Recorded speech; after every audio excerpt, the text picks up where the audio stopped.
right, hello everyone. My name is Mazur. I'm the Chief Operating Officer at Colu and one of the co-founders of the Urban Change Protocol. Super excited to be here today. My background has been in cities, government technology, and urban mobility, and kind of figuring out how to help cities innovate and create behavioral change. With Colu, what we'll talk today about is how we can look at smart cities and how we can look at local coins as a way to incentivize people within their communities to take different actions that'll support the community goals. So finding better ways to use budgets that cities have. I'm super excited to be here today, of course. So I'm Michael, as you can see, hopefully pretty similar. So what's happening today? Today, we see that cities are growing more than ever. By 2050, about 70% of the world's population will live in cities.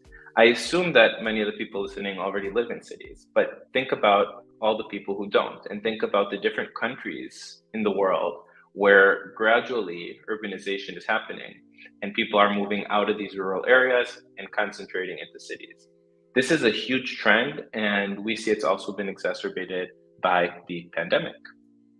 And so as cities grow, obviously there are challenges that we sometimes expect and sometimes don't, but there's a lot of interesting data that can demonstrate what are these challenges and can help us prepare for the future years of smart cities and of cities that are more populated and dense. So one of the first problems that we see in cities is the lack of civic engagement.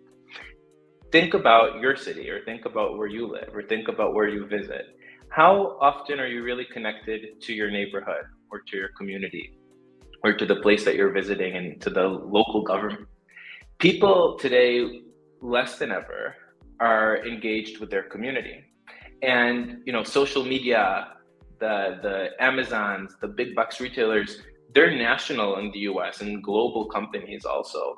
And so at the end of the day, we find ourselves online navigating between different communities in different locations, and often neglect that little park that's right across from our street. We often neglect speaking to the neighbors. We may speak to a bunch of communities online in different forums, but we don't know who our neighbors are.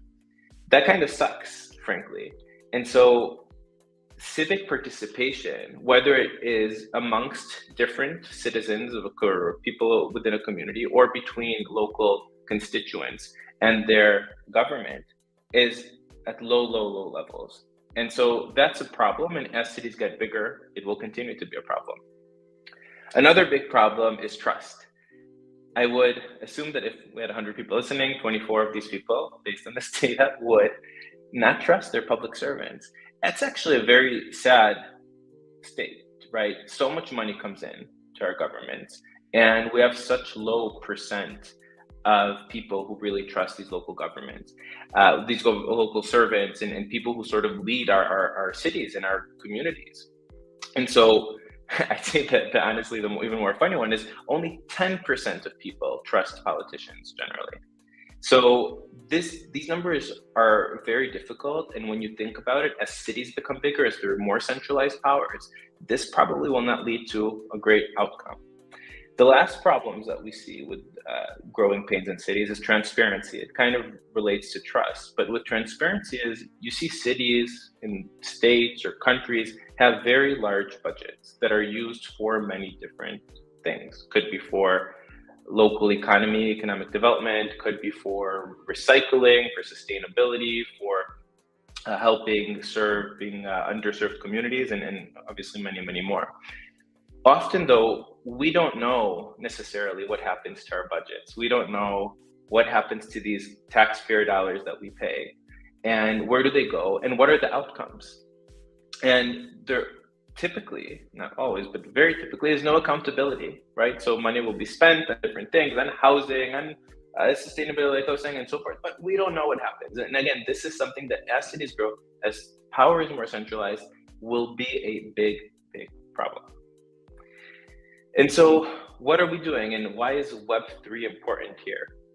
So with technology that is, again, technology to solve a problem, with technology, we can use local coins as a means to incentivize different behaviors within local governments, which I'll explain a little bit more about, and take budgets that these communities have. And a community, by the way, could be a city, could be a neighborhood, it could be a few just people who live in the same block, right? Think about different types of communities that have different budgets. Think about in houses, right? Big apartment buildings have their own homeowners association, right? So you can think about different communities that handle budgets.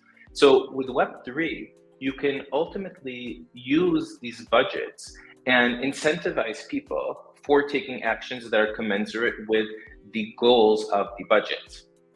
For example, recycling, right? Maybe if people recycle a certain amount of times per week, which is what the goals are to get people to recycle, they'll earn a certain amount of local coins. And if you think about it, instead of those dollars just being thrown towards some initiative that people don't end up knowing what happens, here the money goes directly to people for taking action. And I'll explain a little bit more about how it works and how we're doing it in communities. One other thing is the transparency. And so being able to ultimately dictate exactly how these local coins are being used and where are they going and what impact are they making is, in my mind, something that is so necessary. And now I'll explain just a little bit about how this whole process works. So with Urban Change, we have a dual coin model. And the way that works is that when people take different actions in their city or in their community, they earn local coins. A community, like I was saying, could be a city, it could be a neighborhood, and it's any entity that has a budget that wants to promote a specific action. So the way it works is that when you take that action, could be cycling, it could be walking 10,000 steps per day, it could be getting vaccinated, it could be getting tested for a specific disease, whatever you can think of that a community may want to reward. When people take that action, they'll earn these local coins. So we know exactly where these budgets go to. I'll just give you a quick example here. Someone wants to get, a city wants people to get tested for a specific disease that's very rampant in the community. And the city has a budget, right, of $50,000, and again, I'm just making up numbers here. When someone then gets tested, they will earn an incentive for getting tested. And so those $50,000 will actually go to people who got tested, who completed the desired action. When people earn these local coins, right, which is step 2, they then will be able to hold them and then use them only at local businesses in the community. So essentially, we're creating the circularity that otherwise would not have existed, because this budget going towards, in our example, getting people to be tested for a specific disease in a community will then go to that person for completing this action. And then those, let's say $2 will be in your digital wallet. You'll be able to use it only at local businesses in the city. One very interesting point, which is part of what we're doing and what Web3 actually makes possible, is that when you stimulate your local economy or your local community, you'll actually be able to earn what we call an impact token. So the way it works is that the budgets that come in, let's say for getting vaccinated or getting tested, it's 1-to-1, right? Let's say $50,000 will be worth 50,000 of the local coins, right? 1-to-1, always stable, always backed by true money. When people then stimulate the local economy, they will then earn what we call an impact token, which is more of a governance token. The more impact tokens that you own, the more benefits you can get in your local community. Think about like airline points, right? Everyone wants to be silver status or gold status, or like a frequent flyer. So you're basically what we call a local hero. And the higher status you are, maybe you'll get special benefits. Maybe you'll get reduced parking fees. Maybe you'll get access to cool events. Maybe you'll get a cool t-shirt that says I'm a local hero. But it's really connecting the digital with the physical. And the more local, the more impact tokens that you have in your community, again, which are volatile, their value goes up as more action is taken in the community. And by having more, you'll also be able to vote on new initiatives. Maybe you'll say, hey, I want to vote that the next initiative is for recycling and not for cleaning trash from the ocean. Great. So it's a wonderful way to kind of circulate or utilize budgets and create a circular economy that is for the good of residents. So what are some examples of things that can be done?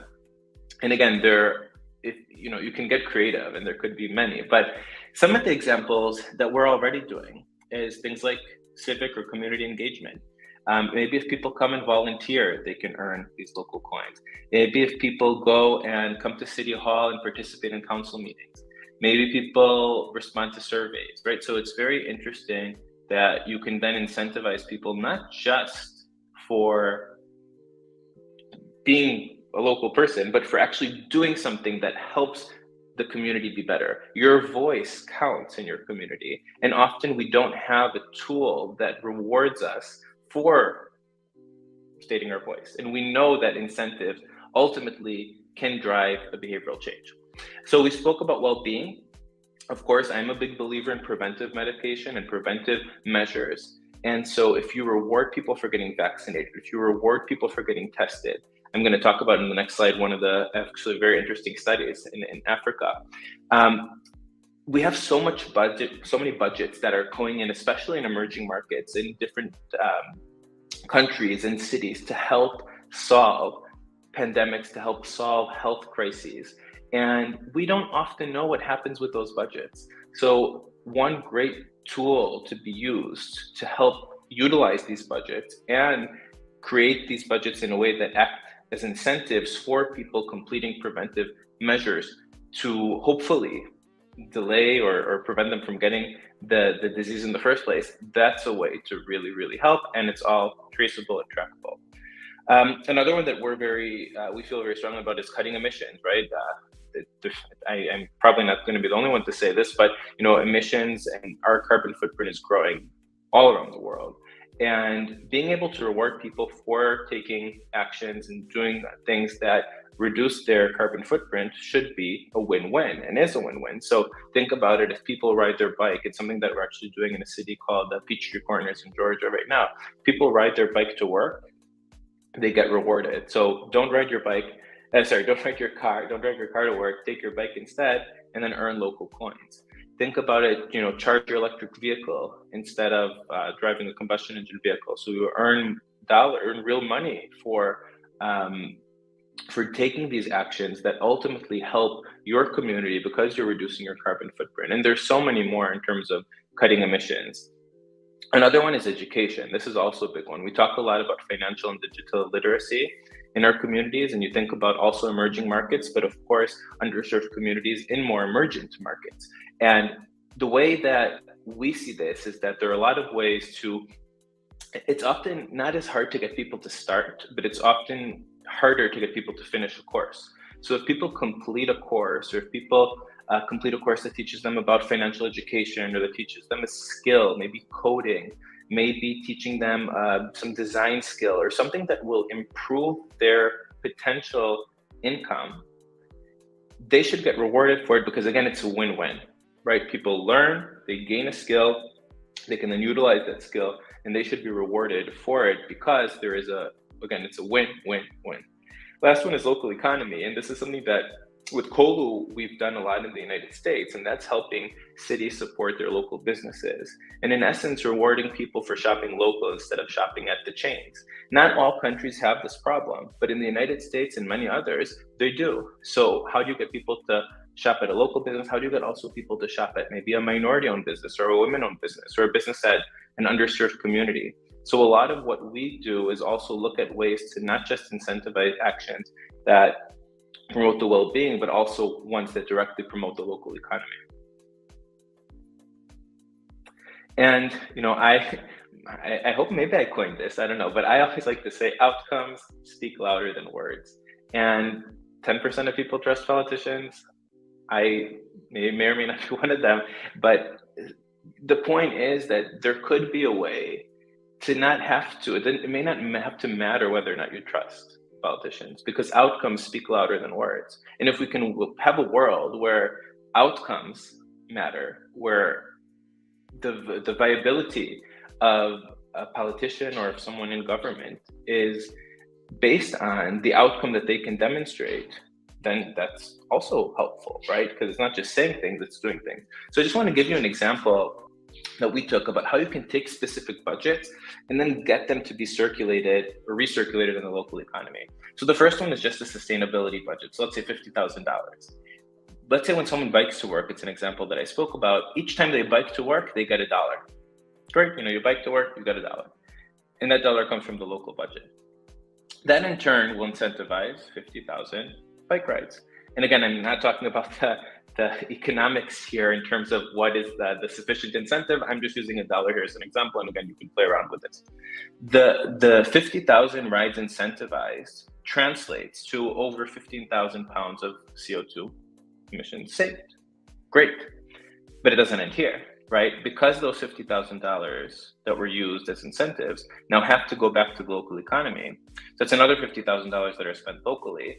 And then we know from our data that 45% of each dollar that is spent local stays local and gets recirculated. So suddenly that $50,000 is translated into $72,500 spent at local businesses.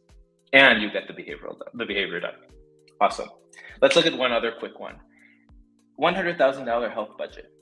We know in some countries in Africa, there is a big issue with HIV, and of course. And so one of the challenges that they saw there is that people were not getting tested. So what was this test that was done? They basically rewarded people $3, which again, $3 in Africa is like, in so many countries in Africa is worth more than $3 in the United States, or has more purchasing power. So they incentivized people and gave them $3 for each time that they tested themselves for HIV and submitted the test. And what did this do? Those $3 per test actually increased at-home HIV testing by 55%. And so if you apply these numbers here, $100,000 would then get 33,000 more people incentivized and increase HIV testing at home by 55%. But again, it doesn't end here. That $100,000 would then recirculate in that local economy and be $145,000, right? 100,000 is respent, and then the 45% that is the secondary value that gets circulated or recirculated in the local economy. So you can apply different use cases here and play around with the numbers. And I think that if we find the right strategies and the right equations to make this work with the incentive related to the outcome that is that we want to see, that's where we can really make change. So what are some of the success stories that Colu has had here in the United States? So quick story, I was the first US-based employee in Colu, initially tasked with seeing how we can work with US cities and introduce a local coin. And so when we started different cities, we tried to identify what are their main challenges and goals, and what are ways that we can use technology as a tool to solve a problem that they have. So I'll give you a few examples. One is San Mateo County, which is in the West Coast, right by Silicon Valley. The local government, they wanted their staff to walk more steps in a day. So they introduced an incentive. When people walked a certain amount of steps per week, they got promo codes for the app worth $20 to $40. And what that did is that incentive, it created a huge increase in steps walked from the previous year. Sometimes just knowing that there's an incentive, it subconsciously makes you take that action. You want to maybe compete with your friends, and there's a lot of elements there of competition that comes in. So that's number one. An incentive tied to behavior got people to walk 50% more. The city of Boston actually really wanted to support their Black-owned, immigrant-owned, and women-owned businesses. And when we introduced the local coin in Boston called Boston Points, we saw that about 77% of the local coins that were spent at those businesses. So targeting an approach and offering an additional percent back for shopping at businesses that are, let's say in this case, Black-owned, immigrant-owned, or women-owned, created this amazing result.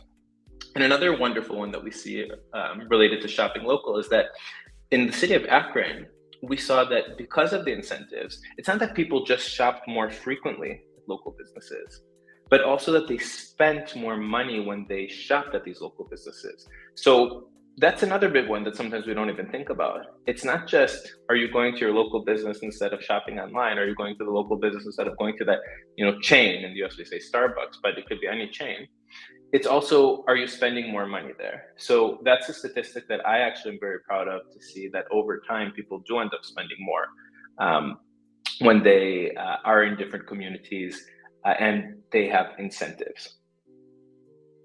So lastly, just to summarize, local coins and incentives, if done right, can be a way to revolutionize how cities and communities utilize their budgets and take an action and results-oriented approach to solve problems.